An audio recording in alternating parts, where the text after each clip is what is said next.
সত্যিকারে একটা তার মীমাংসা করা, তার মীমাংসা এবং বদ্ধ রাখার প্রতিষ্ঠান হচ্ছে রাষ্ট্র।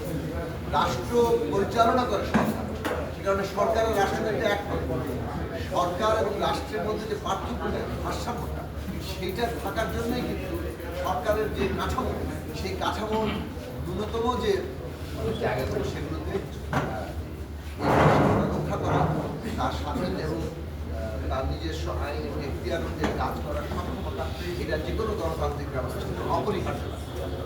বাংলাদেশে অভিজ্ঞতার দিক থেকে আমরা বলতে পারি যদি নির্বাচন কমিশন এবং পাবলিক সার্ভিস কমিশন, যেটা পাবলিক সার্ভিস কমিশনের মাধ্যমে পুরো রাষ্ট্রের কর্মকর্তাদের নিয়োগ চলে এবং এইটা কিভাবে দলীয়কৃত হয়েছে প্রত্যেক সরকারের দ্বারা আমরা দেখেছি।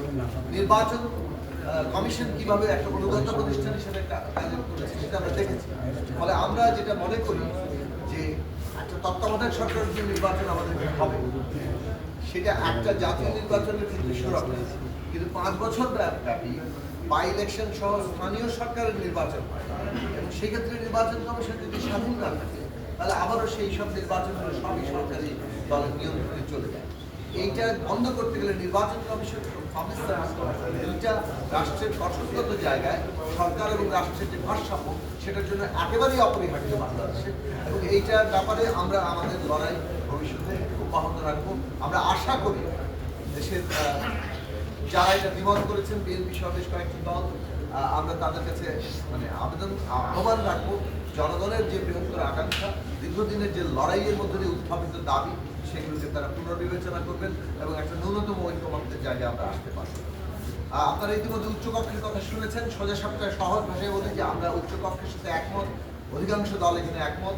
108 সদস্য বিশিষ্ট উচ্চকক্ষ করতে হবে, এ বিষয়েও একমত। কিন্তু উচ্চকক্ষের গঠন সংখ্যানুপাতিক অর্থাৎ মোট প্রাপ্ত ভোটের ভিত্তিতে হবে, এ বিষয়ে এখনও ঐক্যমত্য হয়নি। কতগুলো অপশন আছে, যদি ক্লিয়ার হয় তাহলে সংবিধান সংশোধনের প্রশ্নটি সিম্পল মেজরিটিতে অর্থাৎ 51%-এর মধ্যে দিয়ে হবে। কিন্তু আরেকটা প্রস্তাব দেওয়া হয়েছে যে পিআর করলে সংবিধান সংশোধনের প্রশ্নটিকেও এখানে রাখা যাবে না, এখানে উচ্চকক্ষে সকল বিল আলোচনা হতে পারবে, কিন্তু শেষ পর্যন্ত নিম্নকক্ষেই সিদ্ধান্ত নেবে। এই ধরনের বিভিন্ন প্রস্তাব আছে। কিন্তু আমরা মনে করি যে সংবিধান সংশোধনের মতো, জাতীয় নিরাপত্তার মতো গুরুত্বপূর্ণ প্রশ্নগুলো উচ্চকক্ষে আলোচনা হওয়া দরকার এবং এইটা যাতে কেবলমাত্র নিম্নকক্ষের একটা আরেকটা কাঠামো না হয়, নিম্নকক্ষ আর উচ্চকক্ষ একই জিনিস, রেপ্লিকার মতো না হয়। সেই কারণে এখানে অন্তত সাংগঠনিক প্রাপ্ত ভোটের ভিত্তিতে সিলেকশন না হয়, কিন্তু নির্বাচন না হয়, তাহলে আসলে কোনো পার্থক্যই তৈরি হয়। সেই দিক থেকে এই সমস্ত গুরুত্বপূর্ণ প্রশ্নকে সংবিধান সংশোধন, যেটাকে নিয়ে বাংলাদেশের ইতিহাসে অনেক বড় ধরনের রাজনৈতিক বিপর্যয় রয়েছে, বাকশাল থেকে শুরু করে ত্রয়োদশ সংশোধনী, অনেকগুলো। সুতরাং সব থেকে আমরা মনে করি যে এইটার ব্যাপারেও আমরা আপিল রেখেছি যে ন্যূনতম ঐক্যমত্যের জায়গায় আসা, কারণ রাষ্ট্রের মূল লক্ষ্যের জায়গা ঠিক করা হয়েছিল এই আন্দোলনে এবং পরবর্তীকালে অভ্যুত্থানে। সবটার মধ্যে দিয়ে একটা জায়গায় এসেছিল যে বাংলাদেশের বিদ্যমান ক্ষমতা কাঠামোর মৌলিক গুণগত সংস্কার হবে, যার মধ্যে দিয়ে ক্ষমতার ভারসাম্য জবাবদিহি করতে পারে। সেই ক্ষেত্রেও এইটাও একটা অন্যতম গুরুত্বপূর্ণ প্রাতিষ্ঠানিক আয়োজন, যার মধ্যে দিয়ে ক্ষমতার ভারসাম্য হবে। নারীর আসনের ক্ষেত্রে আজকে তেমন বিস্তারিত কোনো আলোচনা হয়নি, যদি বিভিন্ন প্রস্তাব এসেছে।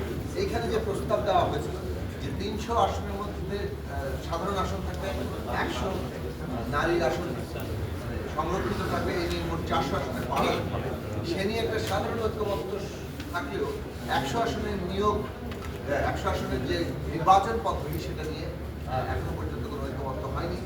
আমরা নতুন প্রস্তাবনা যেটা এখানে এসেছে এবং এই প্রস্তাবনাটা আমাদের দিক থেকে আমরা আলোচনা করেছিলাম, যেটা আসলে যে 300 আসনের মধ্যে 100 উন্নয়ন যাবে, কিন্তু ওই 100 আসন বিদ্যমান আসনের মধ্যে নতুন 100 আসন তৈরি করার প্রয়োজনীয়তা নেই। 300 আসনের প্রথম 100টি, পরবর্তী নির্বাচনের দ্বিতীয় 100টি, তৃতীয় নির্বাচনের তৃতীয় 100টি, এইভাবে 100টি আসন নির্দিষ্ট করবে। শুধুমাত্র নারী প্রতিদ্বন্দ্বীরাই সেখানে প্রতিদ্বন্দ্বিতা করবেন এবং সরাসরি নির্বাচনে